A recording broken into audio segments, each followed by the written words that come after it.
Over 2 years ago, I left a very abusive marriage. And one of the things that I learned during the healing process is that I repress emotions.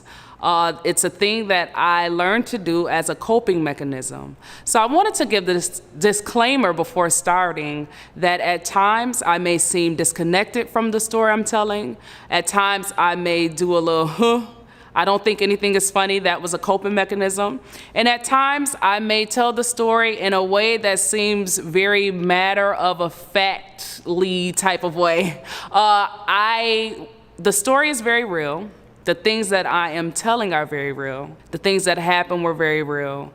But trauma has a way of molding you into something different. We were never created to live in trauma for an extensive amount of time. And because I did so for over 15 years, I learned different ways to adapt. I now see where I was groomed throughout my entire high school experience, groomed by Mr. Francis as well as other adults. He was 23 at the time. He was the assistant teacher, and I was 14 years old when we met. He was crying on the steps, and I'm like, what's wrong?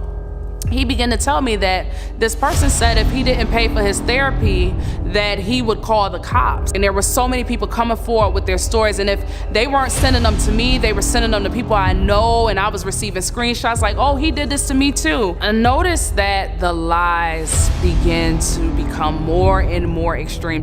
He started preaching a lot of messages on honor and basically like blind loyalty. I felt like I was living in a movie that just wasn't even like, it just wasn't stopping. He said, because you opened your big mouth and tried to check me, you and your children will suffer like the rest of your family. That is the last thing he said to me concerning my children. I received a death threat from him when things started to come out concerning his sexuality. I can now speak out so nobody else has to go through what I went through. I didn't mean to cry. My name is Lady Renee, and this is my story. It was March 3rd, 2019. My husband at the time and I were pastoring a church. He was the guest speaker for a church in Alabama. We were all sitting down with the congregants after service, eating dinner, and the drummer at the time said, "Apostle, so how do you feel about everything that's going on with the allegations concerning R. Kelly?" I will never forget the response. He looked up from eating his food and said, "Well, I think R. Kelly likes what he likes," with a smirk. The table erupted in laughter. And I remember in that moment feeling like everything just stood still. In that moment, I realized that I wasn't dealing with a person who in the past had fallen into different sins and, was remorseful for the things that he had done. I was dealing with a real life predator. So I kind of started at a piece of the beginning of the end for me. But I'll go to the beginning of the story. I was 13 years old, 9th grade freshman, attending School of the Arts in Rochester, New York. I was extremely excited to go to this school. All I wanted to do in life was sing at that time. And I remember seeing the movie Fame, and I just knew that School of the Arts would be like my chance to live out fame. So I walked into this audition. It was September 2003, and I met the teachers for this show choir called Soda Singers, one of which became my husband. So he was 23 at the time. He was the assistant teacher, and I was 14 years old when we met. In retrospect, at 32 years old, I now see where I was groomed throughout my entire high school experience, groomed by Mr. Francis as well as other adults who were close to him, were around him at the time. And also, we went to this prophetic service. I remember it was an elder. He came and we went to this prophetic service where there was the group Highly Favored and myself. We all went. And this elder asked, did I know the man in the back? And so he was pointing at Mr. Francis. And so I did say, I said, yes, I know him. And so he said, oh, well, all I have to say is somebody want to put a ring on your finger. And I remember, you know, everybody in the church was like, oh, wow, amen, amen.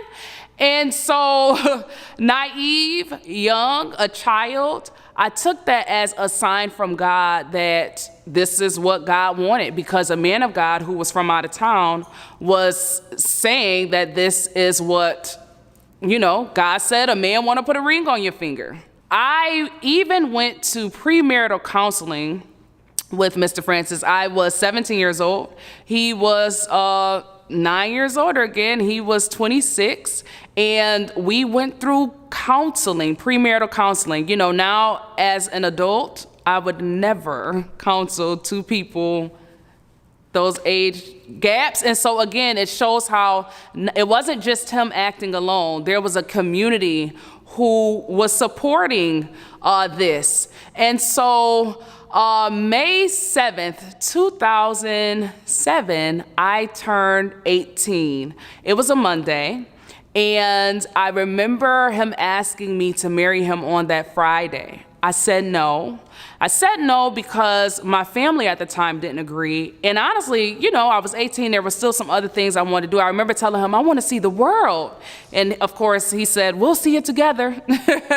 And so he took me to his mom's job. His mom was working at the time at number 6 school. We went up there.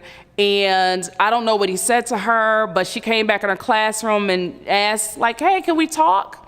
And so in us talking, well, really, she did the talking. She just explained to me that God really wanted us together, and that your family doesn't always agree with the things of God, and you just have to step out and move by faith, knowing that it's God, and, you know, you'll be blessed for your obedience. And then she started saying, you know, you said you love him, so if you love him and y'all gonna get married, y'all just get married. Your family is your family. Now you two will be family. I also forgot to mention that even in this high school time, his mom is actually the one, well, she was one of the ones, she called me on my 16th birthday. I was turning 16 years old. And at that time, I was no longer allowed to be in the group and different things because things started coming out that we were together. I found out later he was actually spreading that we were together to cover up the fact that he had been molesting fellow students who were males who, and these investigations were about to come out. So, and I'll get into that later. So his mom called my house. His mom called my house and told my mom that her name was Sanicia to get me on the line. And when I got on the line, she said, happy birthday, birthday angel. Somebody wants to say happy birthday to you. So saying that to say, again, there was so much involved in this grooming. So back to May 7, 2007, on my birthday, you know, she's telling me, hey, if you love him, you'll do this. And so that Friday, May 11th, I found myself walking down the aisle to marry my husband. And I remember him telling me right off the bat, like, don't tell anybody. Like, we're going to keep our business our business. So one of the things that as an adult is an extreme red flag, besides the age difference and the fact that he was my teacher. And not only was he my assistant teacher for Soda Singers, he was also head of Highly Favored. He was also the coach for the step team that I was on. So like in so many ways, he was an authority figure, so to speak. So that is an extreme red flag, something that should have never happened. And then also, he asked me for my refund check from school. I was now at this time attending Monroe Community College. I had just received that spring refund check. And so we used that $3,000 check. It was actually $2,800 something check. We used it for him to pay for the wedding, and also for us to get our first apartment on First Street. Back to just how much I thought this person was a person of integrity, which again, now at 32, I know that there's never any integrity involved in a teacher with a student or in a man that is 9 years older than a child. I know that that couldn't be integrated. However, he at the time just portrayed that he had so much character and that, you know, he was just such this man of valor. One of the things that he told me in counseling and even before counseling was that he was a virgin. He made it loud and clear, not just to me, but to others, that he was a virgin and he was saving himself for marriage. For years to come, he would also state how he saved himself for marriage and his wife saved herself for marriage, and that's why it was so great. But so he told me he was a virgin.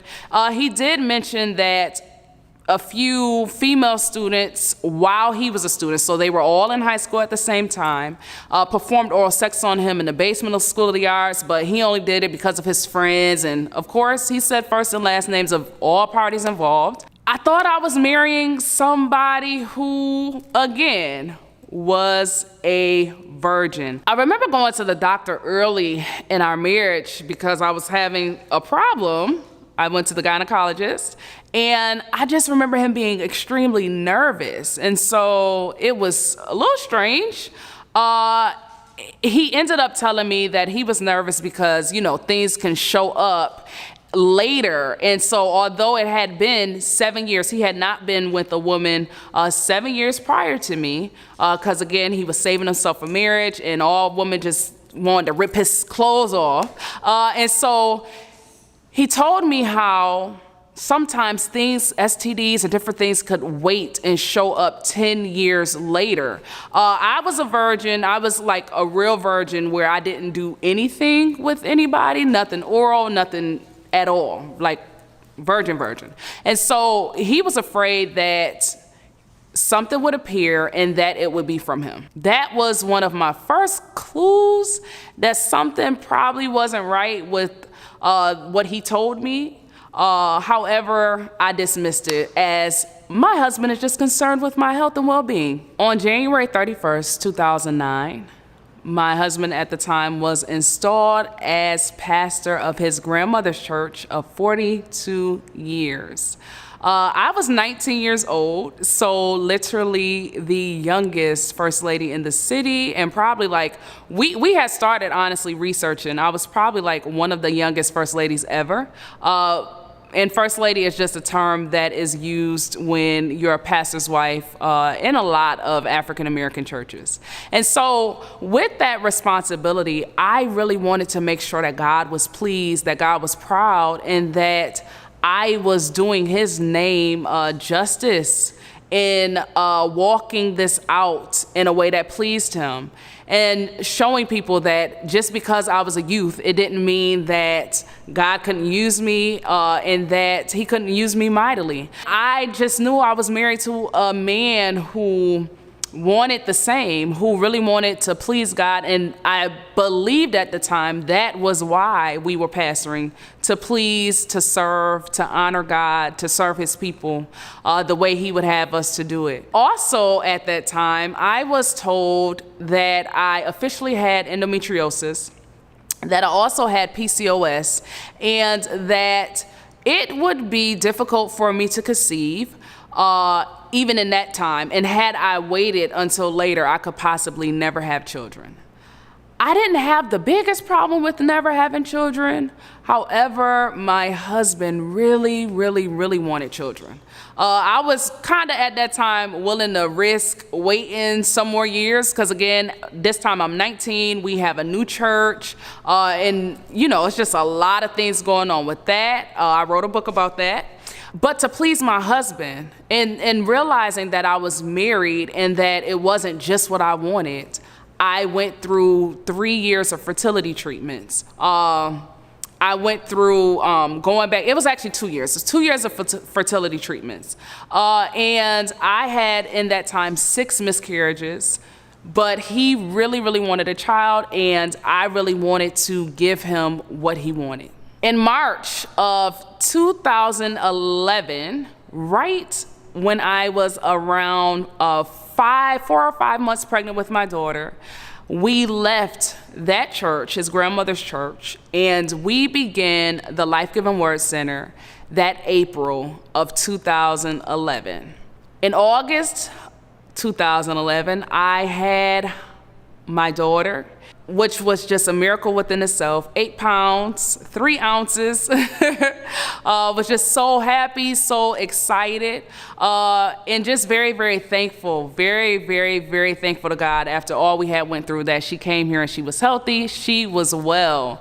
And so a few months after that, it was around December, my husband comes to me and he tells me that God is calling him to open a church in Atlanta, Georgia. And so, he said we would have one church in 2 locations. On January 28th, 2013, we officially moved to Atlanta, Georgia, with my toddler at the time, to start another church. And I will never forget how much we met with the saints at our current church, saying that, it would be one church in 2 locations. We committed to going back and forth every week, literally, to the saints. They even, honestly, the saints from Rochester, Life Giving Word Center, they gave us $2,000. They raised $2,000 to get us buddy passes so that we could travel back and forth. However, the buddy passes no longer worked because the AirTran merged with Southwest, so the buddy pass we had did not work. But to keep our word, I made sure that I booked megabus tickets. And literally, with my toddler, for several months, we were on that bus for 19 hours because it stopped in Buffalo. It stopped in Ohio for a few hours. So we were on that bus for 19 hours. And there were times where it would just be myself and my child. But I felt like I really wanted to keep my word to the people. Like, for me, it was bigger than me and me being comfortable. I really felt like, wait, but we promised these people we would be back. We have their money. Like, we got to come back. And so I was that committed. Just saying that to say that's how committed and how dedicated I was to the vision, to what I believed was a God vision. Down to even one time, things got tight. Things got tight because when the saints started seeing in Rochester how we weren't coming back as much, and attention started being placed more on Atlanta, people started leaving. And then our members in Atlanta, they left. And so we ended up having no church in Atlanta, but a small conglomerate of people. I think we probably had maybe 20 people left in Rochester, New York. And so in that time, that was around June of 2013, literally, June of 2013. And at that time, he decided that he would place more attention back on the Rochester church. And I also noticed that this relationship with one of his godsons started getting even more uncomfortable for me. This particular godson, he came to our church at around 15 years old. He was a musician, and at first when I would mention it, my husband would tell me that I was just being like, oh, well, you don't really do people as much as I do people. And I'm a musical pastor, and he plays the organ, so I need to be hands-on with him. Then he went into different things as far as his relationship with his mother and his stepfather wasn't good.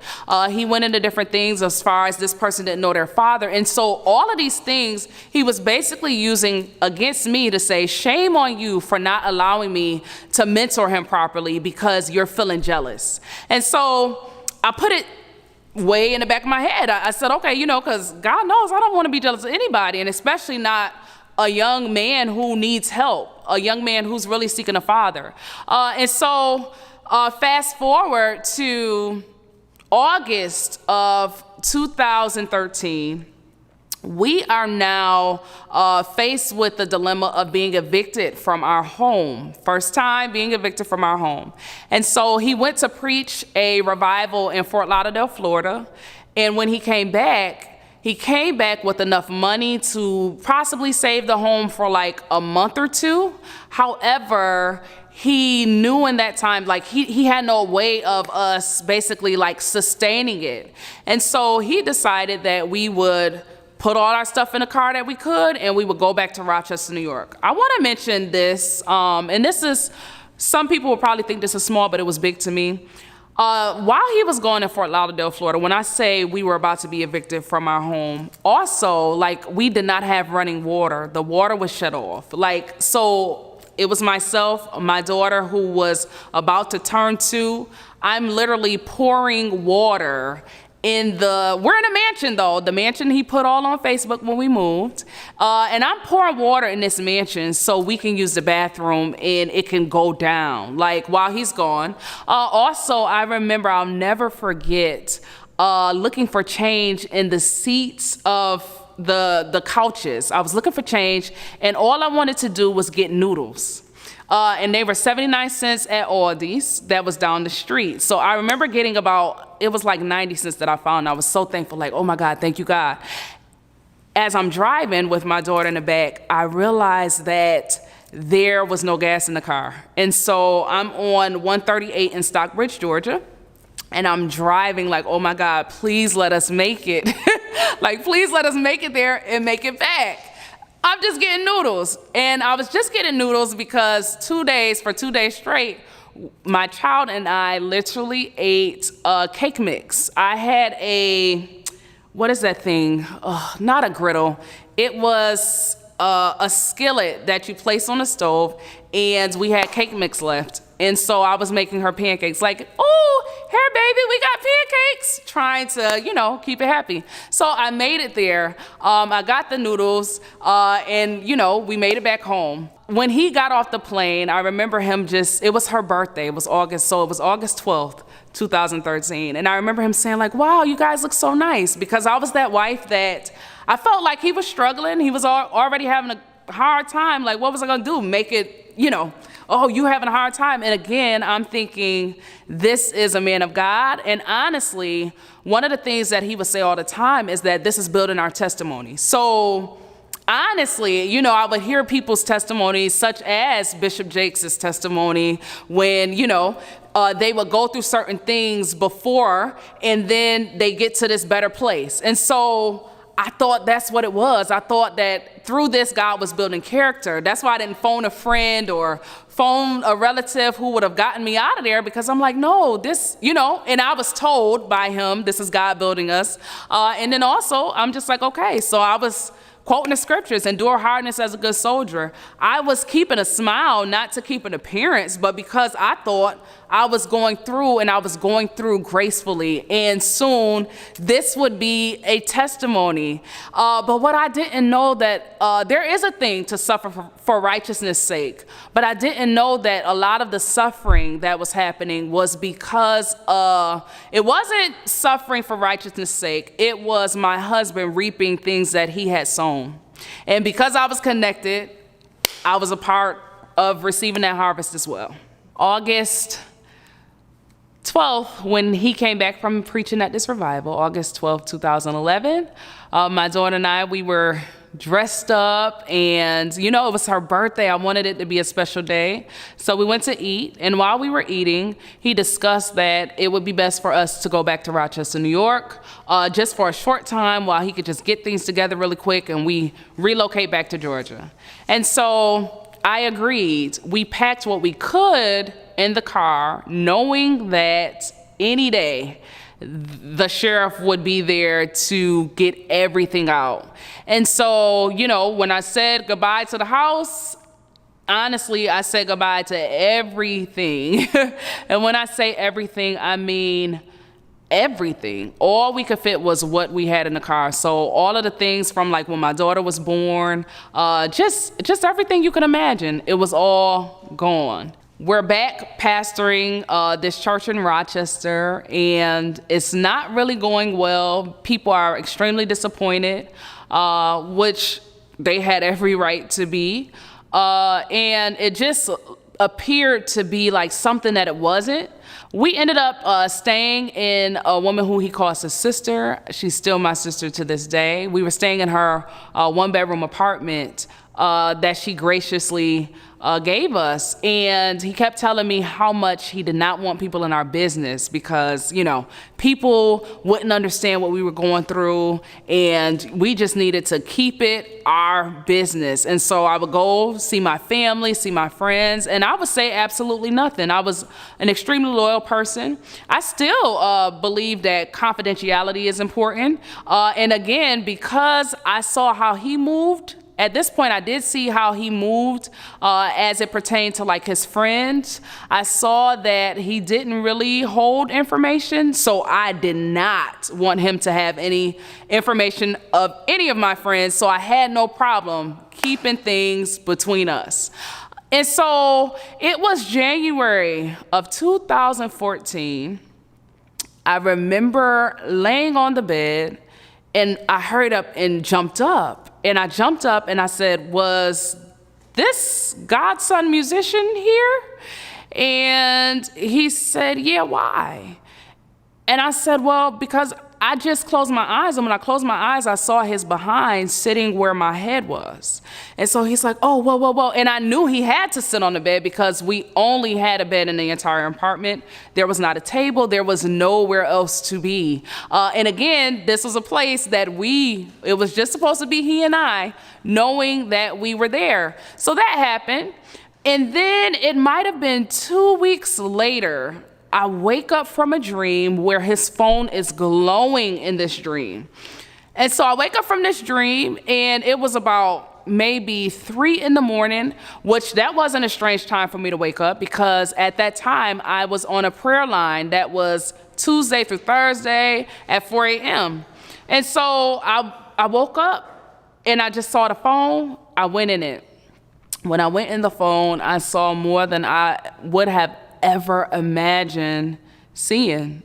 And the main person on there was this godson, was this musician. What was so perplexing even while I'm reading everything that they're saying to each other, it was the fact I also then went to his emails, I then went to his DMs, I then went to his Facebook. Like, I was going through it all. And it was just so like disturbing to see how he would go from father mode, right? Where he's telling him like, you need to do right, and you need to be at school, and do you have a resume? Because I'm gonna give it to this person, and ... you know. And then he's going to, I love you, and I meant what I said, I will leave everything for you, which I'm just like, leave everything? What are you leaving? Because I'm not your problem. Like, it was extremely disturbing. And like, when I say disturbing, he had a Tank song, I believe it was Amazing, that he said reminded him of him, which that very same song, he told me the very same thing. So I also went in his Google search history that same day from that very same phone, and I saw where he searched how to cook for him.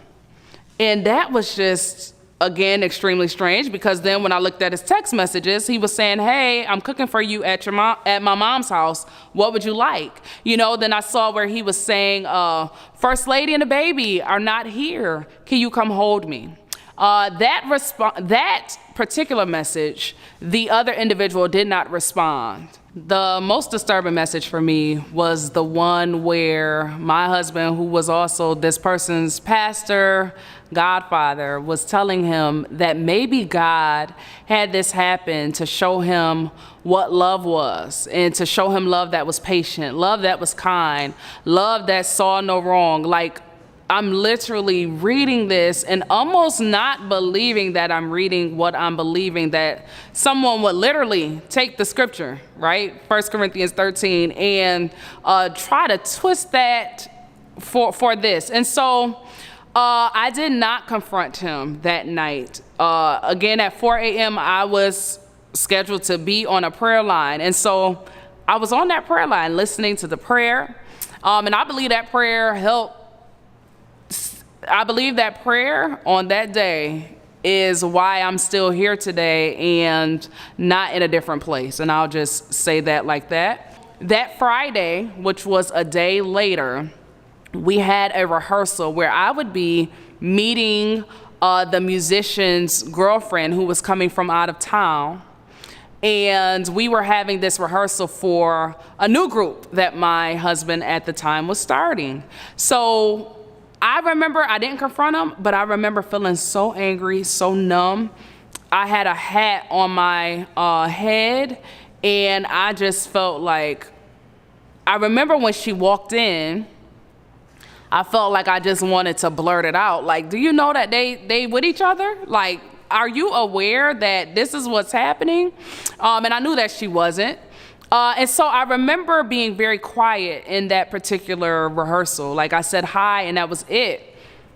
Also, I'm looking over at this person who's playing the instrument. Like, so we go home. Well, we were on our way home, and actually this was the first time I experienced physical violence in our marriage. We were on our way home leaving this rehearsal, and he was upset because he felt as though I was not my bubbly self in rehearsal. And specifically for this godson, his girlfriend, he wanted me to make a good impression on her. And so he said, you didn't make her feel welcome. Like, what is wrong with you? I remember telling him, like, oh, just take me home. My daughter was in the back seat. And so he said, no, you're going to tell me what's wrong now. I said, no, take me to my mother's house, but I'm not telling you. And so he said, oh, you're going to tell me or you're going to get out of my car. And so me, you know, I said, I'm not getting out of anything. At that time on East Main Street, again, we are in January of 2014, he pushes me out of the car with my seatbelt still on.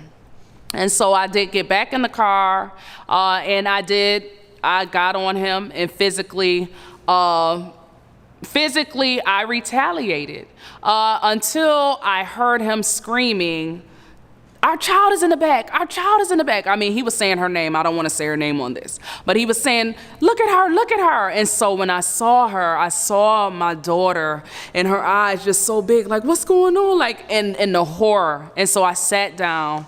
Immediately, he began crying and like, why did you just start going crazy? You know, and I told him what I had discovered. At that time, he's flipping out crying, like, oh my God, no, it's not what you think it is.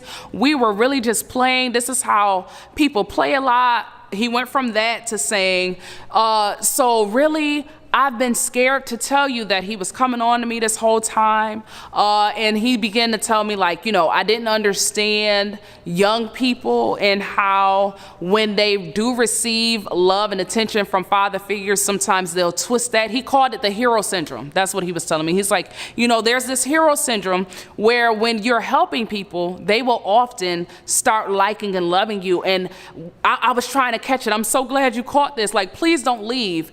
I still had him take me to my mother's house. He began knocking on the door, telling me he was gonna kill himself because if I left, everyone would know it was because he was gay, and he really just couldn't take it. He was gonna kill himself. His family had already turned on him. The previous people from the church in Atlanta had turned on him. Highly Favored had turned on him. Everybody in his life always turns on him, and please just don't do it because now they're really gonna get him. Like, please don't. It was not what you think it is. He then started, you know, just I guess now looking as a 32-year-old woman, things anybody would say to get out of what they were in. So things like, look at him. Why would I do this? Like, why? Look at you and look at him. Why would I do that? And I'm not gay. I don't want a man. Why would I do that? You know, and that's my son. I don't look at him like that. I will also say, too, we were so involved with his family. Like, when I say so involved, we were over his aunt's house every single Monday for maybe like at least a year and a half. until we moved from Rochester to Georgia. He would go to that church, his grandfather's church, and he would preach revivals, and we would be there all the time, and he was close with his grandmother, and even with the mom, he would talk to the mom about how he was doing at school, and she would call him if something was going wrong, I need you to tell him to straighten up, so there was this part of me that started to believe him, because I couldn't believe that anybody would be that, I don't even want to use the word crazy, but that calculated. Anybody would be able to smile and hug and tell people that they love them while betraying them on this level. I just couldn't believe it. Even with, so he had a girlfriend at the time. He also had a baby mom, and the way he was involved with them, it just honestly did not make sense to me that he would be right there with all of these people while in a relationship with somebody that he had groomed. I found the messages, though. He had just turned 18 years old. And so with that being said, me calling the cops, if he wouldn't tell, when I say he, the victim, the godson, if he wouldn't say, yes, this is what happened, this was true, me calling the cops would have done absolutely nothing. I ended up agreeing to go to counseling with him. We found a Christian counselor, but there were stipulations. He said that he preferred that the counselor would not be African American because African Americans would judge him. He also said he wanted it to be someone that we didn't know because they would just judge him. And then he said that he did not necessarily want them to be affiliated with any church that we knew, because he did not want to be held to just some group of text messages. He didn't want to be held to that for the rest of his life. He also had mentioned that men have affairs all the time. And unfortunately, because he was privy to a lot of people's confidential information as a pastor, he went down the list in the line of different, not just members, but even peers and colleagues and all of their infidelity and indiscretions. And, he just went through the line and don't sit on a high horse, please just forgive me. People aren't perfect like you, and I just made a mistake, and people make mistakes, forgive me. And so we went to this counseling, and we relocated March 2014 back to Georgia with a refund check again from my school. And so we're back in Georgia, and at this time we're now doing long distance counseling. I remember that he quickly told me that the counselor betrayed him, and he was crying, and he said he could not go back to counseling because people never understand him. He said the counselor betrayed him because one day he mentioned to me that the counselor said that I was still holding on too much to what had happened. And so I didn't believe it, but I said, oh, wow, that's funny that he said that I was still holding on to what has happened. But he told me that you have real serious psychological issues and I should really consider leaving. So then it was, oh my God, see, everybody just wants us to break up. We should not do this counseling thing. See, I should not have done that. We just need God. God will counsel us, just God. And I know now that when he said just God, he meant just himself, because he is his God. So then he went through this time of depression where he was now depressed because he was losing what he calls momentum, and he felt like he was paying for something and it was just silly text messages. And so I encouraged him to permanently sit down. I did feel as though he should not continue to pastor. However, he just kept telling me how even other pastors that he was talking to, he claimed to talk to a few other bishops about the situation, which I found out years later was false. But he said that they were all saying it was just an emotional affair. It wasn't that serious. And, you should just get back up. It's not that serious. And so fall of 2014, he did begin to pastor again. And we rented from a pastor who was in the previous organization he came out of. Around the beginning of 2015, it might have started before then, he began to ask people to make him a bishop. There is one time where he actually went into my Facebook account and he contacted a bishop on my behalf with this very long letter that I still have in there today, describing how he was such an awesome man of God and all the things he had done and how he deserved to be elevated as a bishop in the Lord's church. And so just to show how much he really sought after titles and after positions in church. And so by August of 2015, he was being affirmed as an apostle. I did not agree for many reasons at that time, personal reasons at that time. It wasn't even just what he called an emotional affair. It was also, there were just so many things that were not in place. For one, I paid for his robe. I paid for his robe to be affirmed in. Another thing, we were being evicted from our townhouse at the time. So literally, like, we were dressed up in these wonderful outfits on that Sunday, and by that Tuesday, we were packing the rest of our stuff to leave. Actually, where we were staying at that time, it was with this company called Dream Homes of Atlanta. And so with Dream Homes of Atlanta, you could live in these mansions, but you had to leave anytime the mansion sold. So you were living in a mansion that was being, it was on the market to be sold. So you live there for a third of the rent. So a mansion that might cost, let's say, $2,000 in Atlanta, it would be $600 a month in Atlanta. And so we had to evacuate this one. So it wasn't technically an eviction. It was an evacuation from a dream home. And so just with things like that, I just felt like being a bishop or an apostle in the Lord's church, you needed to have your things in order. You know, like, when nobody's looking, when nobody can see, your ducks needed to be in a row. And I didn't feel as though things were in a row, that ducks were in a row. So he accused me of being judgmental. He accused me of being self-righteous and just not wanting him to go far like other people. There was also this thing that he would say so much, and there are people that I haven't talked to in years that can still attest to hearing him say that a part of his destiny was to, God told him when he was driving down St. Paul Street in Rochester, New York, that he would be bigger than Bishop T.D. Jakes. And so that is something that he would say, you know, through the years. He said it to Highly Favored. He said it to the first church we pastored, to the second church we pastored. He would say it time and time again. And so he was basically telling me, like, if I'm supposed to be bigger than Bishop T.D. Jakes, like, I'm already behind schedule. On the day he was affirmed as apostle in August of 2015, we were given a church in Georgia. And so although things didn't quite work out with the church, we did gain members.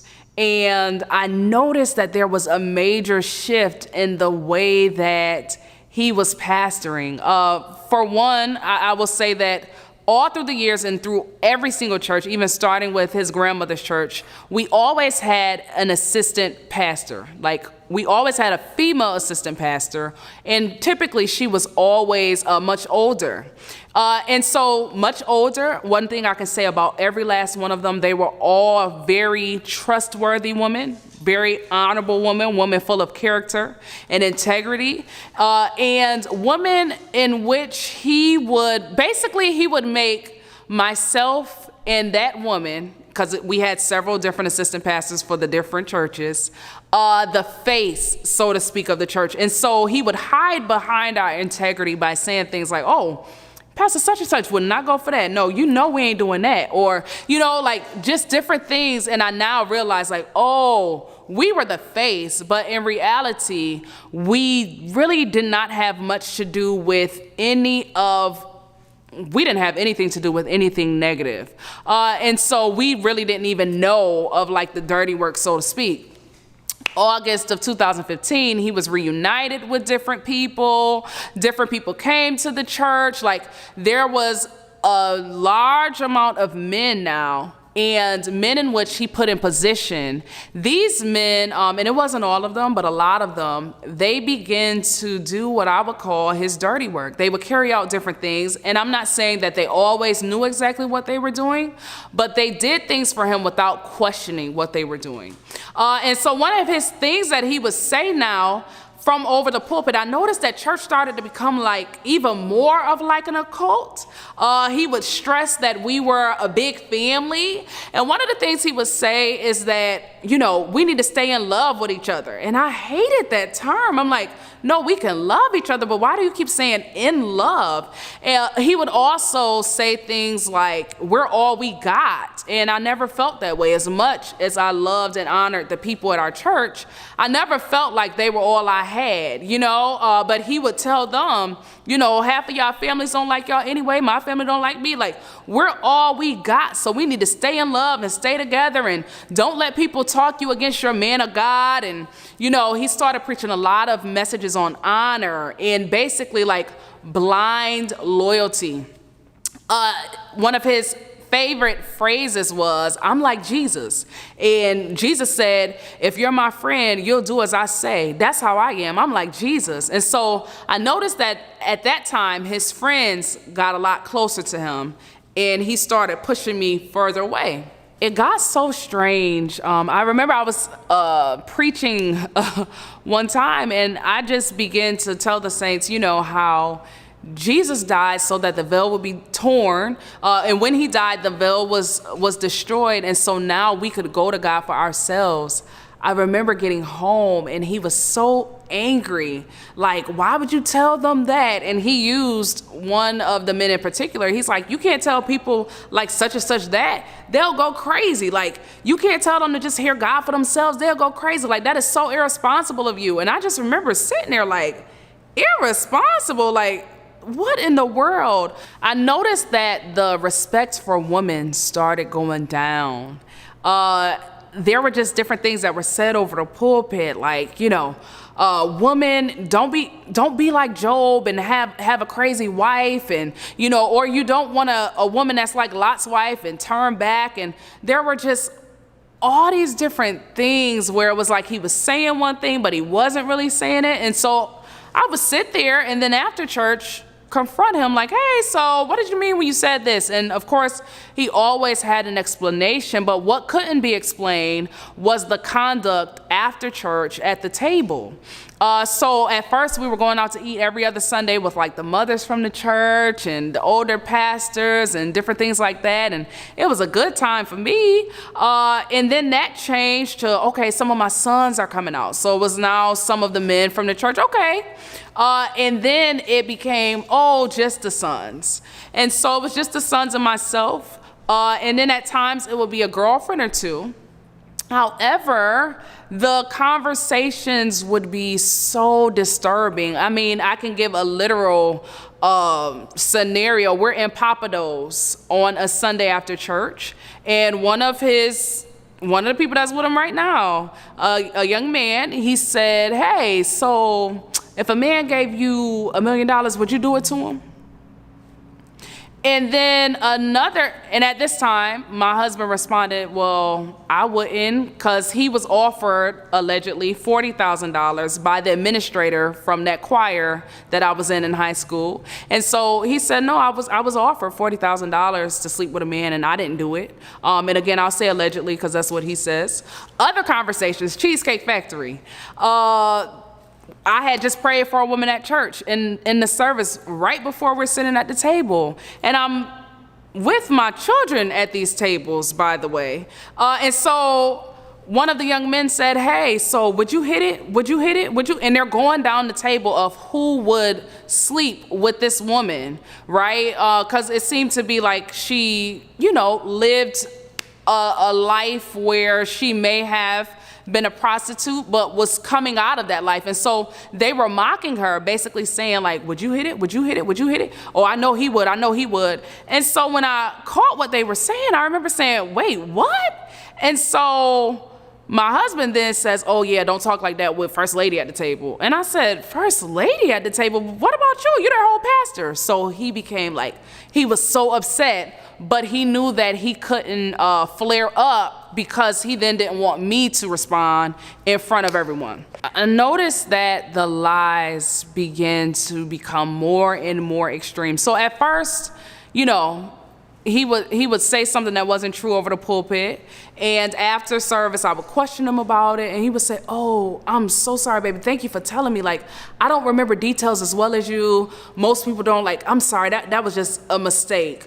But then lies became very outlandish. Like, for instance, there was a pastor in a very, very popular church in Lithonia, Georgia, and that pastor passed away.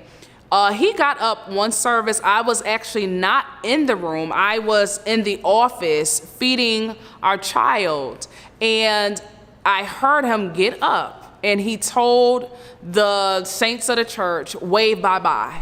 And so they're all waving, and he said, let me tell you why you're waving. You're waving bye-bye because God said that this is going to be where I pastor next. Like, we're all, get ready. Like, and he started literally, like, the church went crazy. They were so happy. And he said, get ready. And then he said, y'all know that church with, and he described the place. He said, you know that church in Lithonia where that pastor had passed away? They're looking for somebody right now, and it is mine. He then went to say that he actually had a conversation with this pastor before he passed away, which I really know is not true. But this is how, like, outlandish the lies just really were. Also in that time, he told me that I could no longer counsel the saints with him. And it was simply because I was telling members of the church to go specifically to this place called Keystone Counseling in Stockbridge, Georgia, for professional counseling for matters that were beyond what we could really give them counseling for. And I thought it was our spiritual duty to send them to professionals to get more help. And so, I mean, even down to things like, there was an individual, it was a married couple, who the man was cheating with another man, and he really did not allow me to say anything to her, because he told me that I was still so bitter and I would tell her to leave, and God wanted her to stay. And that kind of control, like, it was really real. That, and especially when the spouses were homosexual, you know, undercover homosexual, he would always say, like, don't say anything to them, God is saying to stay. But it would be weird when he would counsel other people to leave their spouses because they simply weren't fitting the ministry well, or he didn't feel like he had as much control over a certain wife. If he didn't feel like he had as much control over a certain wife as he did that husband, he would start encouraging through prophecy for that husband to leave that spouse, saying, like, God has better for you, God has more for you. Don't let the enemy or tradition hold you back. And I just remember sitting there feeling sick to my stomach, like, what in the world? Like, these are marriage covenants we're talking about. This isn't anything to play with. And so the control was so real that I remember being at his 20th celebration. It was his 20th ministry celebration, and I had a mother pull me to the side, and she just expressed that her child, who was an adult, was in a real serious she was in some real serious torment in her marriage, and she knew that she needed to move and be with her, but she knew that she would not leave, not because of the marriage, but she wouldn't leave because of her loyalty to us, and particularly because the senior pastor, my husband, would be disappointed if she left. And so she pleaded with me, Lady Renee, please, please release her. Like, she's not gonna leave if you don't let her go. Please let her go. She could do so much better. Like, and when I say she was in a bad marriage, I mean, It was so much abuse, so much neglect, just so much infidelity with homosexuality. And this person was an elder in the church. And my husband was very aware of what was going on. And he simply would just act like it was not happening, or he would cuss that elder out in the office and then say, okay, he's gonna do right now. Like literally, that is what would happen. And so I did. I heard the mother, I prayed about it, and I did advise this woman to leave. And I remember him just being so angry with me, like, how dare you? How dare you? And I remember saying, but she's suffering. Like, this is not what God would want for any of his children. Like, this is not right. And his reason for not wanting her to leave was, from what he told me, he said, well, she's gonna say the wrong thing when people ask why she left. And if she tells people that it's because he was gay, then everybody's just gonna think I'm gay too, literally, because of how close they were. And so he would let somebody who he called his daughter suffer because he didn't want to be seen as gay. He did a lot of talking against homosexuality from the pulpit at church. And even down to the point where we could no longer record services because he said that he didn't want to be like another pastor who was speaking against homosexuality and it went on YouTube. And that pastor was kind of shut down to a degree. And he was saying like he wants to be free to say whatever he wants to say. And if God doesn't like something, he wants to speak out against it. But he did not want us to record. However, at the time, anytime I was not in service, I had somebody recording for me because there was always somebody that would come up to me like, oh, First Lady, so it was so funny when Apostle said this or when he said that. For instance, this is just a random example, but it's real. One time I was in that church and he expressed how we were just so in love and everything was so good because we were both virgins when we got married, that I was speaking in tongues when we were together. And I never experienced that. And so I was upset that he was lying about something that wasn't happening. And I just didn't feel like he should be talking about our bedroom instead of preaching the gospel of Jesus Christ at church. Things at the church changed so much.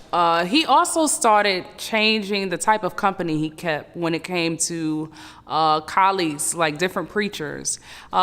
June of 2018, actually it was July of 2018, for a month, he had this couple come in and preach. And so in their preaching, that the male, he mentioned how his wife was his spiritual daughter. And so I remember later my husband telling me like, oh yeah, you're supposed to be my spiritual daughter too. You think we were arguing about something and he was basically saying, I think I'm just so high and mighty and we're not on the same spiritual level. I'm supposed to be his spiritual daughter. I immediately told him that sounds like incest. And he was right. We were never on the same spiritual level, but it wasn't necessarily because he was on a higher one than me. And so I remember one service where they had the saints come up and bow to the pastor. And so when I saw that that is what was about to take place, I got my kids and said, oh, we're about to go eat. And I literally took my baby at the time as well as my daughter, and we went out because I just would never bow to any man, even if he was living a holy life, even if he was the man of God that he was portraying to be and posting to be on Facebook. I just couldn't imagine bowing my knee to anybody that wasn't the God of all creation. When I started seeing all of these things that were happening with the church, and I just started noticing that there was this huge deal on sonship and him being a father to sons, and they were becoming closer. And when I say closer, like he would leave the house at 8 a.m. and would not return until whatever time he wanted to, saying he was going and that he was working full-time in ministry, and so that required him to be gone. But he was literally with the same men every day from sun up to sundown, sometimes way after. And his thing was, well, if I was working a real job, I'd be going every day, 5 days a week from 9 to 5. Like, I'm doing ministry. And so I remember several times, like, they would be at the mall, they would be at lunch. And there were even times where I would go up to the church. One time in particular, I went up to the church because Bible study was about to start. And so I'm going up to the church with my daughter, and he is in the office playing a video game, a Sega Genesis that I purchased for him the Christmas prior, eating Wingstop with some of the guys. Like, they're having a good old time. And so I asked him, like, so this is full-time ministry? Meanwhile, if there was somebody in the hospital, unless it was one of his favorites, it was me or the congregational care pastor going to see them, because he just had so much to do. He was just so busy. If somebody needed something serious, unless it was a group in his favorites, he didn't attend to it, you know? And so because I was doing so much work behind the scenes, I couldn't imagine sitting playing video games while my wife and child is at home, you know, like, it was just too much to do to be playing games. And so he said, well, that's the way that I get to know the saints. Like, that's the way that I get to know my sons, and that's how I'm building a camaraderie, and that's how I get them to trust me, even down to eating. He would say, like, I get them to trust me by eating. When we eat, I get to know who they really are. When people eat, they open up. He would say that a lot. And so things started going from bad to worse. So I remember sitting him down. It had to be November of 2016. And I just began to say, like, you know, I really feel like you are living an undercover homosexual life. And I want you to live however you choose to live, you know? Like, seriously, all jokes aside. And so I started asking him, how could we make the split as easy for our daughter as possible. At that time, I started looking into like divorce care for kids, because I just wanted her to be good.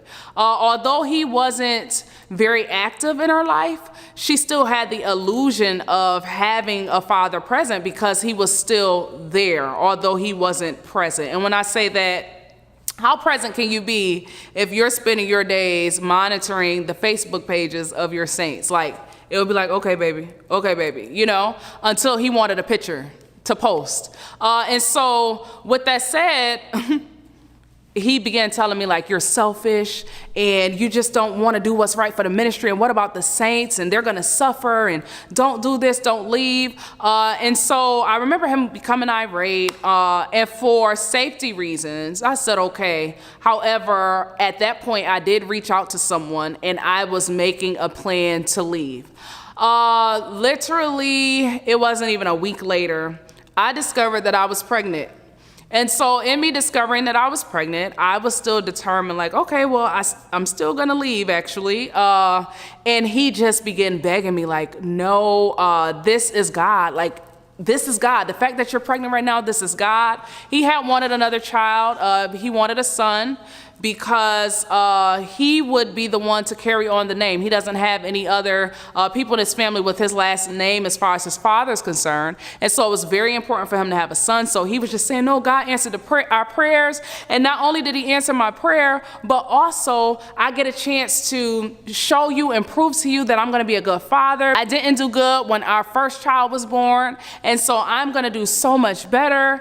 And, you know, like, this is my next chance. I promise you, I'm going to make it good. I'm gonna make it good. And so I'm pregnant. I have this other child. And so I consider, like, okay, he's saying he's gonna make it good. And so I go in for an ultrasound. It was the 11th week. I thought I was gonna hear the baby's heartbeat. And when I went in alone, because he was handling ministry. Come to find out, he was out eating lunch with who he began to call his right-hand man. And so I went into this, I thought it was gonna be, I'm hearing this baby's heartbeat in a potential ultrasound. And I will never forget, I saw a doctor that I didn't know, and, you know, she just kind of gave me just, I don't even know the look. I don't know how to describe the look. And so I'm like, oh, hi, I'm all happy, excited. And she said, so I have some news for you. And so I'm like, okay. And so she began to tell me that they did a pap smear previously, and it looked as though I had cancerous cells on my cervix.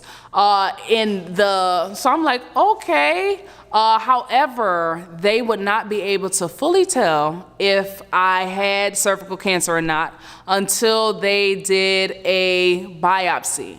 However, this particular biopsy would potentially jeopardize the baby's life. And she was saying, especially because we were so early in pregnancy, just by them doing the procedure, I could miscarry. And so the other thing she told me was that cervical cancer, when you're pregnant, because of the hormones, it is extremely aggressive. So it was like an extreme risk to not do this procedure. However, it was an extreme risk for me to not go through with the procedure to even see if I indeed had cervical cancer. However, it was an extreme risk for the baby to go through with the procedure to see if I just had cervical cancer or not. And so for me, I had already had 6 miscarriages. I could not imagine doing this procedure, knowing that I'm only going to find out if I have the cancer or if I don't, and risking my child's life. And so I asked, like, well, can we wait? Can we just wait longer? Like, what can we do? And she was just saying, yeah, we can wait longer, but it may become aggressive, and you both could potentially not make it. And so I'm receiving this news by myself, again, while my husband is at lunch. I call him. I asked him to come to where I was. And so he came. He actually came to pick me up because I Ubered to that appointment, now that I'm remembering it. And so he came and picked me up, and I told him everything. And I will never forget that he looked at me and he said, okay. He said, well, right-hand man really needed a ride to go get his car. Like, is it possible that we could just go take him to get his car real quick, and then we could talk about this a little more later? And so after I just told him this news, we went to go pick him up to take him to get his car, and then we could discuss it later. And so later in discussing it, I still decided that it was best that I was just going to trust God. I had that kind of faith. And I also really asked him to keep it confidential. And when I say confidential, I really didn't tell anybody. I think I told like 2 people in different parts of the country that I didn't even have like close relationships necessarily. I just needed them to pray because I really didn't want people in it who would put me above this child, or, I just really believed that I could live, and I really wanted this child to live as well. And so that pregnancy, though, they told me it was a high-risk pregnancy. They gave me like a whole bunch. I have documented things that they gave me to do, different things that I couldn't do. The doctor kept putting me on bed rest. And so I would just be glad to make it to another day. And so I remember at that time, I was in my daughter's, she had an iPad that I actually had purchased for my husband, but she was using it all the time. And I remember one day I was just like taking a break from all the research of things that you could do to kind of like kill cervical cancer, just in case I had it, And so I pick up this iPad and I find this video of gay porn. And so I questioned him about it, and he began to tell me like, oh no, I didn't watch the video. What happened was the men from church, and he named their first and last names, I know them all. They were all sitting around after church and they were talking about this site that they would go look at. He said, so I was looking at stuff. I thought I would go look at the site to see stuff for us, and I didn't know they had gay stuff on there too. And so then I saw it and was like, oh my God, I've never seen that before. So I clicked it. He said, but I was so scared, I hurried up and put the iPad down and I just ran. And so I'm like, I'm just, at this point, I think I had been lied to so much, and he had so many explanations all the time. I just looked at him like, okay, so how is the video complete? Because, you know, when a video is complete. And so he then began to say he was scared and really just, he couldn't finish, he couldn't even click off of it. And he's like, do you think I would keep something like that? Like, I would hide it from you. And so there were many things like that that would happen over and over while I was pregnant. Also, too, he told me that right-hand man, when we found out we were having a boy, right? I thought like he would be happy because he said this is what he always wanted. And he was happy until he began to tell his friends, and he said right-hand man said to him, oh man, now that you're having a son, you're gonna forget about your sons at church, your spiritual sons. And I remember just saying like, wait a minute, what 30-something-year-old man with kids who has sons themselves, like, where they say that at? Like, am I crazy? What's happening? And I do believe that in that moment when my ex-husband heard all of that, he really started doing everything in his power to prove that that wouldn't be true. And so every chance he got, he was away. Like, and at this time, my daughter was still at a school in Lithonia, Georgia, which it was a charter school that I found out later he was telling people he was paying for this private school that was $10,000 a year for her. It was a charter school, and because we had moved so far and I was on bed rest, he was taking her to school every day. He would take her to Lithonia where right-hand man lived, and he would literally stay there from when he dropped her off in the morning until he picked her up at 3 in the afternoon. He would be there. So all of this time they were spending together, getting to know each other, and I guess building a stronger relationship than the one we had. While I was at home praying that I would live and that this child that I was carrying would live. So that he also at that time would not come home from church until on Tuesday nights. He would leave at 8 a.m. and he would not come home until about 1 a.m. the next morning. And he would say like, no, we're really in church all this time. We're really in church all this time. And I can attest that many of the times they probably definitely were. And then we did live an hour away. But I would also say, hey, so respect not just for our family, but for the other families. You can't have people in church from 7 p.m. to midnight, you know? And every time they weren't in church, he would also go out to eat after and all that. Again, while I'm at home, laying there praying that we live.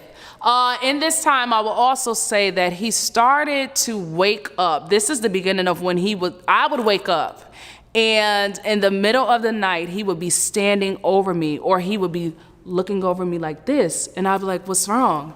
And he would start crying, and he would tell me how he saw me dead. He would describe, I would have on this hot pink dress.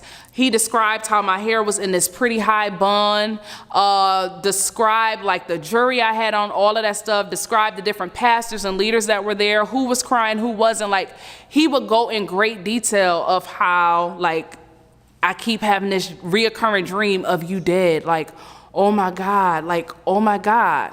And so, I mean, I believe now that that was probably a fantasy of his, that he wanted to become my reality, because he and I both knew that death was uncertain at that time. I didn't know if I had the disease, and I didn't know if I was going to die from it. There was such a disregard for me in this time. We went to Fort Lauderdale to preach a revival, and he had allowed right-hand man to use our vehicle at that time. Well, it was technically my vehicle, registered, insured, everything in my name. And so somehow the car broke down. I ended up driving it while pregnant, and it broke down on me 3 times. One time, I drove myself to the hospital around 4 a.m. because I was having contractions. It was around July of 2017. I believe it was 2 weeks prior to actually having my son. And so I woke him up and I said, listen, I'm having contractions. Can we please go to the hospital? And I remember him saying, no, it's probably just Braxton Hicks or something, just stay. And I'm like, no, I really feel like this may be it. Please take me to the hospital.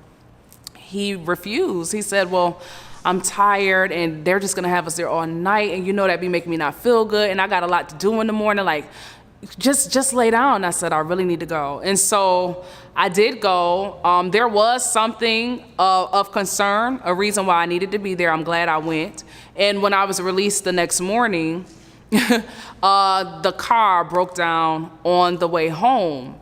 I was also in danger, not just because the car kept breaking down. Also, he had discovered from what he told me that right-hand man had an affair with a woman who was married where we were living in Jonesboro, Georgia. And in that time when we were in a revival and he was using our car, he was taking our car to her house. And so he expressed to me that right-hand man had put our lives in danger because this husband, who was now upset with him, knew our vehicle.